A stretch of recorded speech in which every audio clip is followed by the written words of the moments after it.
Василий Жуковский, наш поэт XIX века, о милых спутниках, которые наш свет своим сопутствием для нас животворили. Не говори с тоской, их нет, но с благодарностью были.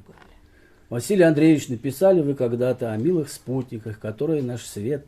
О, муза скромная моя не виновата, стихи как панацея, как рецепт. 4 строчки все мне объяснили. Прощание с котом, пропавшей дочки след.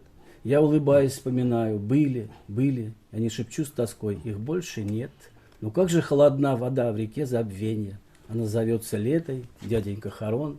Перевезет и нас с тобой, положен он. Круиз последний всем, без исключения. Напьется той воды бессмертная душа и в путь отправится, уже без багажа. Цепей земных оков порвутся звенья. Забвение придет, как избавление.